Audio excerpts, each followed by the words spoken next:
Fala galera, beleza? Bem-vindos para mais um vídeo aqui no canal Big Tricolor. São Paulinos, São Paulinas, torcedores de outros clubes. Sextou, galera, sextou e vamos de vídeo, vamos de informações e opiniões também.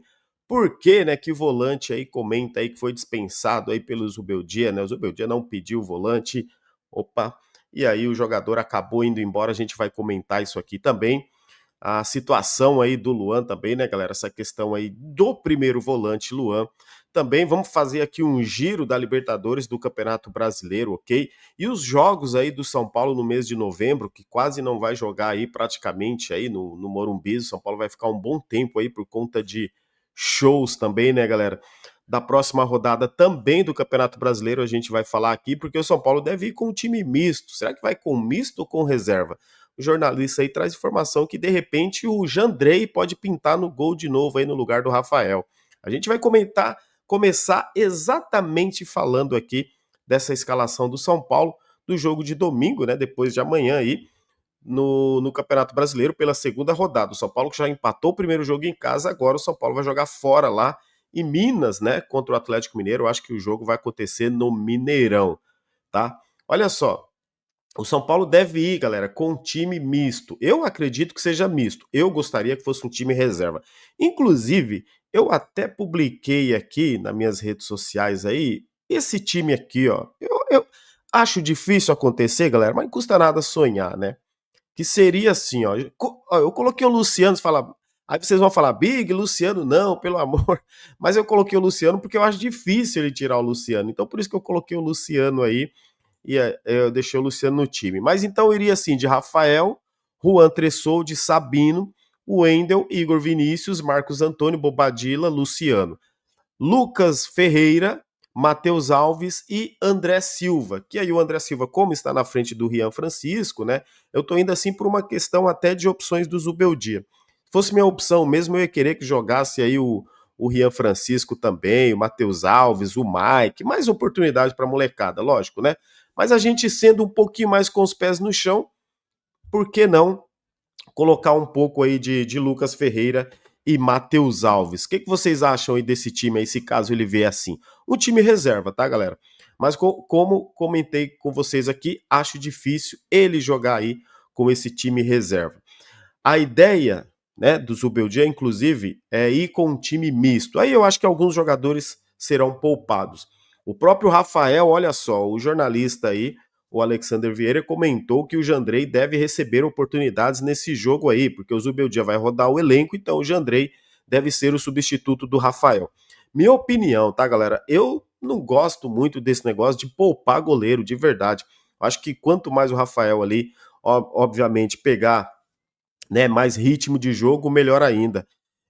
Eu ainda, quando faço essa defesa, eu defendo o seguinte: quando o Rogério Ceni jogava lá com seus 40 anos de idade, o Rogério jogava todos os jogos, sempre jogou todos os jogos. O Rogério Ceni nunca foi poupado, o Rogério Ceni só ficou fora de jogos, ele só ficava fora lá quando ia para a seleção, né? E quando não tinha esse negócio de parar a data FIFA. Eu lembro que tinha Campeonato Brasileiro, as competições continuavam, ou seja, não tinha o Rogério, então jogava o goleiro reserva. E quando ele ficava lesionado, né? Inclusive, aí o São Paulo usava a reserva. Hoje em dia, qualquer jogo que poupa aí um time titular, o goleiro também é poupado. O problema não é só esse. Se fosse um goleiro bom que passasse segurança, a gente ficava até um pouco mais tranquilo. Mas é o Jandrei, né? Um chama-gol. Tomara que é o seguinte, que ele vá bem aí contra o Atlético Mineiro. E também, para ser justo com o Jandrei, tá, galera? Em determinados jogos aí ele costuma até corresponder, costuma dar uma salvadinha ali, mas sempre dá uma entregada. Eu, particularmente, eu não curto o Jandrei no gol do São Paulo. É um goleiro baixo, inclusive, né? Um goleiro, acho que ele tem 1,85 m. Para hoje, a estatura para hoje, eu acho que é até baixo. 1,85 ou 1,86, por aí. Já o Young, né, que já está treinando, o Young se recuperou, né, de lesão. Ele estava fora desde a pré-temporada lá nos Estados Unidos, né? E agora o Young está de volta, está começando a treinar. Não vai o Young para esse jogo, nem acredito, tá? Eu acho que nem é o caso também, porque ele está se recuperando. Mas assim, o Zubeldia, ó o Young aí para o decorrer da temporada. A gente tem um belo goleiro alto, inclusive, de estatura alta. Gente, 2,2 m. Eu tenho uma esperança no Young que é assim, galera. É aquele tipo de goleiro, se ele acertar o canto, ele pega o pênalti. Principalmente aqueles mal batidos, né? Que o cara bate meia altura. O goleiro com a estatura dessa, de 2,2 m, se ele acerta o canto, ele pega. Talvez até pode esperar um pouquinho. Se ele for um bom pegador de pênalti, até pode esperar um pouquinho o jogador bater. Ele consegue pegar pênalti. Você vê o goleiro do Corinthians, o tamanho que é, aquele também que foi lá para a Premier League. Esses goleiros grandes, cara, eles são bons pegadores de pênaltis, né? Então, o Young aí também aguarda oportunidades. Lembro que o Zete até comentou recentemente que ele tá pronto. O Zete, que é o gestor lá, né? O diretor lá responsável por essa gestão aí da transição dos goleiros. Tomara que o Young tenha também oportunidades aí no decorrer dessa temporada. O Jandrei acho que tem contrato até o final de 2026. Acho não, até o final de 2026. Vamos ver então. Quem vocês preferem, galera? Jandrei ou Young também? Comentem aí. O Young a gente, para ser sincero, a gente nunca viu jogar. Eu nunca vi jogar no profissional. Né? Eu vi poucas partidas dele lá no Sub-17 também, ali no Sub-20, mas no profissional eu nunca vi o Young jogar. De repente, né? Como o São Paulo sempre fala, não tá pronto, né, galera? Vai saber. Pois é. Agora, saindo desse jogo do Atlético Mineiro, inclusive brasileiro, Libertadores, antes da gente comentar aqui em outros assuntos do mercado da bola, deixa eu trazer para vocês aqui então o resumão que eu comentei aí, estava aí na descrição, resumo do Campeonato Brasileiro e da Libertadores. Gente, e ontem, inclusive, né, teve jogo, o Palmeiras, anteontem, o Palmeiras venceu. Ontem, né? O Palmeiras venceu ontem. Quem mais venceu? O Flamengo venceu. Então, os três times que venceram, os três times brasileiros que venceram na Libertadores são São Paulo, Flamengo e Palmeiras. O Internacional e o Bahia empataram exatamente o jogo do grupo deles, né? O Fortaleza perdeu também aí na estreia. Deixa eu colocar aqui o do Campeonato Brasileiro, depois a gente fala aqui de Libertadores. Só para a gente ter um giro aqui rápido, olha só o primeiro jogo, mas no Campeonato Brasileiro, né, o Fortaleza ganhou, o Juventude ganhou, o Vasco ganhou, o Cruzeiro ganhou, o Grêmio ganhou. Sinceramente, eu acho que em 5 rodadas aí vai ser difícil ter 2 desses times aí entre os 5 primeiros aí, tá? Então, mas olha o nosso São Paulo. O que é importante aqui é não abrir mão do Campeonato Brasileiro, São Paulo. Tomar cuidado aí com o foco também só nas Copas. Olha isso, gente. São Paulo ali, logicamente, que só foi o primeiro jogo, mas foi em casa. Então, é um resultado ruim pra gente. Se o São Paulo tivesse empatado fora o primeiro jogo do Campeonato Brasileiro, seria bom, né? Porque jogaria o segundo em casa. Então, a probabilidade de vencer, lógico, as chances aumentam. Aqui o São Paulo, 12º. Uma derrota para o Atlético Mineiro, o São Paulo vai continuar com um ponto e é arriscado porque, inclusive, o Atlético Mineiro passa até o São Paulo nos pontos. Então, esses times de baixo aqui, ó, Vitória, Fluminense, Mirassol, Santos, Atlético Mineiro, aqui, ó, também Palmeiras com 1, Botafogo, Sport, enfim, se caso acontecer a vitória deles também, né, e o São Paulo vier com uma derrota, é ruim demais. Um empate para nós lá, falando em classificação para o Campeonato Brasileiro, eu já acho até interessante contra o Atlético, galera. Galera, pelas circunstâncias. E tem um detalhe também, ainda mais que a gente não deve jogar com o time titular. Por exemplo, Alisson, Caleri, Oscar, quem mais? O Cédric Soares, Arboleda, até mesmo o Rafael. Então esses jogadores devem ser poupados e aí o São Paulo deve ir com um time misto ou até mesmo um time reserva. Eu tô acreditando no time misto. Já na próxima quinta-feira de novo, aí já tem Libertadores, né, no Morumbis aí, né, contra o Alianza Lima. Deixa eu agora colocar aqui para vocês deixa eu pegar aqui da Libertadores, galera. Vamos ver aqui, então, da Libertadores. Espera aí, deixa eu pegar aqui. Vamos ver como estão os grupos. Aqui, ó. Opa, tá aqui, ó. Olha só, gente, vamos lá. Grupo A, Estudiantes venceu, Universidade de Chile venceu. Botafogo, inclusive, o Botafogo perdeu aí pro Estudiantes, né, galera? Não, pro Universidade, né? Botafogo perdeu lá no Chile por 1-0, tá aí o Botafogo. No grupo B, ó, vamos ver aqui o grupo B, Barcelona de Guayaquil, aquele mesmo Barcelona que eliminou o Corinthians na Sul-Americana aí, acesso negado, né? E o River Plate, os dois com 3 pontos, os dois venceram, né? O grupo C aí, ó, Flamengo venceu, Flamengo tem 3 pontos, né? o Central Córdoba e a LDU aí empataram, o Flamengo venceu o Deportivo Táchira, né? Por 1-0. O grupo D, que é o grupo do São Paulo, o Libertad e o São Paulo venceram aí por 1-0. Detalhe, os dois venceram fora de casa. O próximo adversário do São Paulo é o Alianza Lima, no Morumbis. Tá aqui, galera, ó. Vamos voltar aqui, segunda rodada, tá aqui, ó. Tá vendo ali, ó, São Paulo e Alianza Lima, quinta-feira, 9h30 da noite. Vamos aqui para o grupo E. Racing venceu, né? E o Colo-Colo e o Atlético Bucaramanga empataram. O Racing, inclusive, venceu de 3-0 o Fortaleza. Uma lapada, inclusive, lá em Fortaleza, hein, galera? Esse time do Racing aí tá bastante forte, gente. Ele investiu bastante. Tem bons jogadores lá, tem jovens jogadores também. Grupo F, o Atlético Nacional venceu o Nacional do Uruguai, né? O Internacional empatou aí com o Bahia. O grupo G, Cerro Porteño e Palmeiras, né? Que são os dois vencedores, Sporting Cristal e Bolívar com 0 ponto. Grupo H, San Antonio e o Vélez Sarsfield venceram. Olímpia e Peñarol aí, os dois acabaram sendo os times derrotados.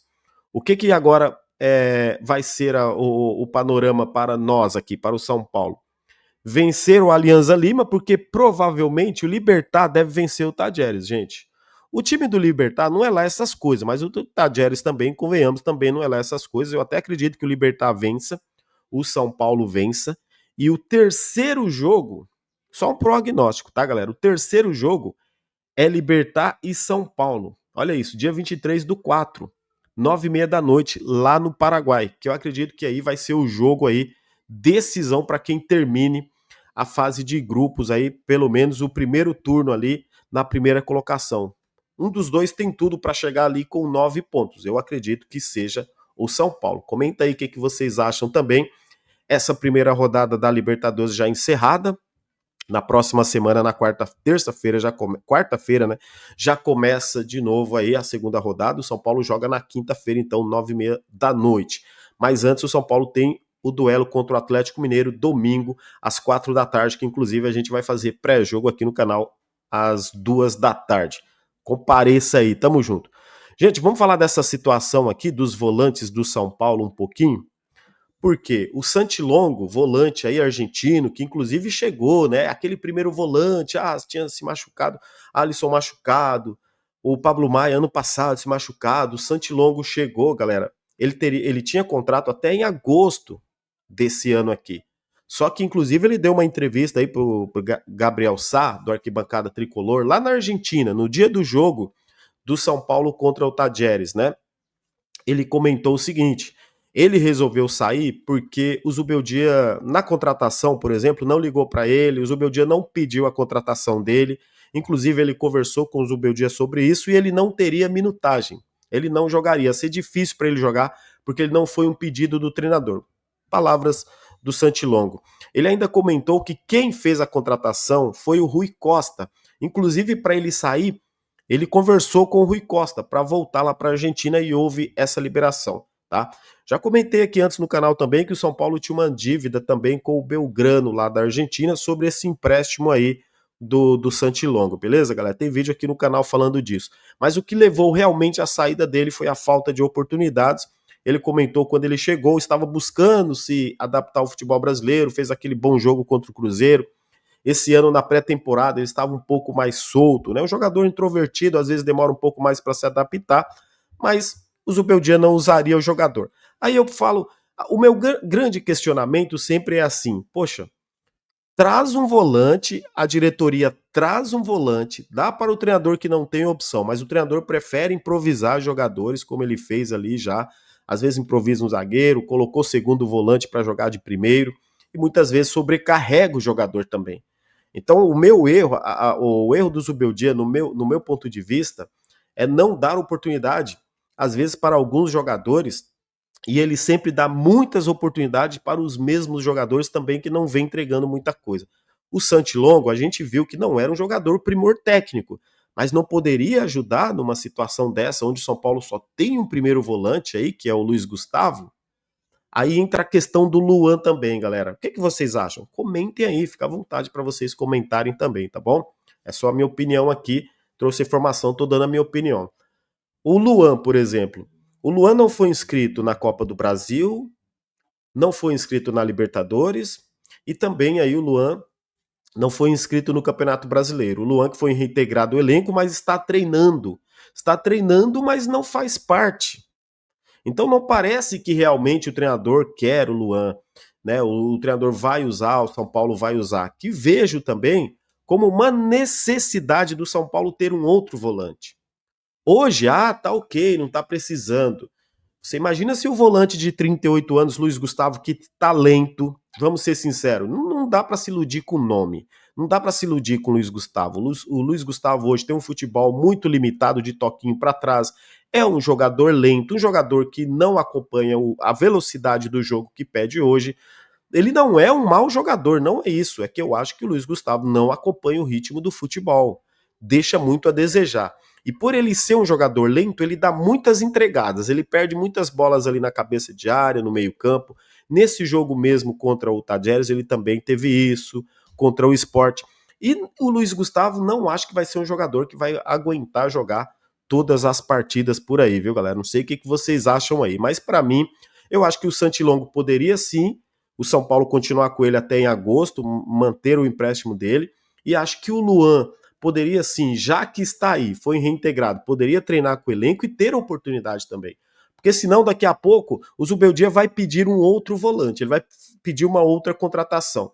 Por exemplo, aquele Paul Fernandes, que tanto ele queria lá do Boca Júnior, tá jogando nada lá no Fortaleza, né? Inclusive, vira e mexe, tá sendo xingado lá no Fortaleza, lá pela torcida do Fortaleza.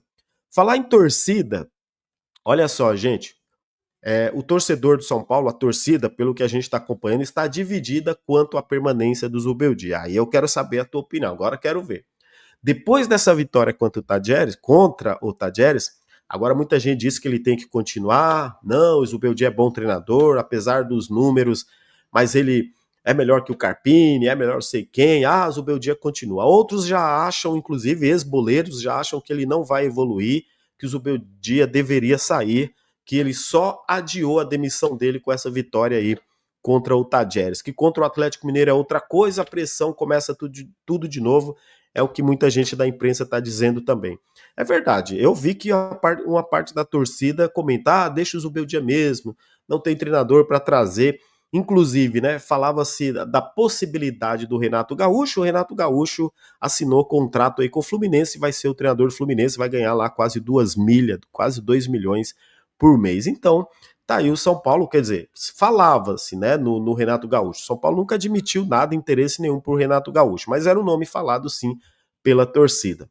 E aí, pergunto para você também, Zubeldia deve continuar ou você acha que já deu tempo do Zubeldia no São Paulo? Pergunta, não custa nada a gente participar, beleza? Olha só, galera, deixa eu trazer aqui para vocês aqui, que é o seguinte, deixa eu trazer separei aqui, ó, em novembro, por exemplo, outubro e novembro, o São Paulo deve jogar pouco, tá? No Morumbis por conta de shows que vão acontecer no Morumbis. Ó, inclusive, data FIFA nós teremos em outubro de 6 a 14, ou seja, são amistosos, tá? Essas datas aqui serão amistosos. Data FIFA, de 6 a 14 de outubro. Depois, em novembro, também nós teremos de 10 a 18 de novembro, data FIFA, tá?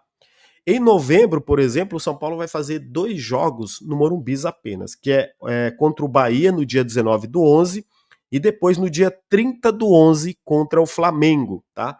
Vão acontecer bastante shows aí no Morumbis, aí, principalmente aí em outubro, onde o São Paulo deve ficar praticamente aí 30 dias sem jogar no estádio, mas vai ter também data FIFA, né? O São Paulo vai ter um jogo, acho que só um jogo que vai jogar no Morumbis, então assim, você já sabe que no mês de outubro, o mês de novembro, o São Paulo praticamente aí em 2 meses, né, cara? O São Paulo vai jogar pouco aí. Em 45 dias, o São Paulo deve fazer 3 jogos só no Morumbis, mas não é só o São Paulo, é por conta da data FIFA, então isso deve acontecer com muitos times, tá bom? Comenta aí o que vocês acham também. Eu gosto de sempre ver jogo no Morumbis, galera. Que pena que nós teremos poucos jogos também aí no Morumbis no mês de outubro e novembro por conta dessas datas FIFA. E eu vou falar a verdade para vocês, viu? Essas datas FIFAs aí, meu amigo, é só para acabar com o São Paulo, viu? Porque o São Paulo, quando volta dessas datas FIFA, volta uma nhaca. Volta pior do que antes. Tomara que agora não, né? Se for o Zubeldia ainda, que a gente volte pelo menos melhores, né? Porque assim, se você tem tempo para treinar, a tendência é você voltar melhor. O problema é que quando tem data FIFA, o São Paulo volta um pouquinho pior, beleza? Qual o seu placar para domingo? Comenta aí, fique à vontade para comentar, beleza, galera? Tamo junto aqui, como sempre. Vamos São Paulo, forte abraço, até o próximo vídeo. Big Tricolor, a paixão é imensa. No campo, na arquibancada, nossa força não se cansa. São Paulo, orgulho do Brasil, com o Tricolor sempre em busca.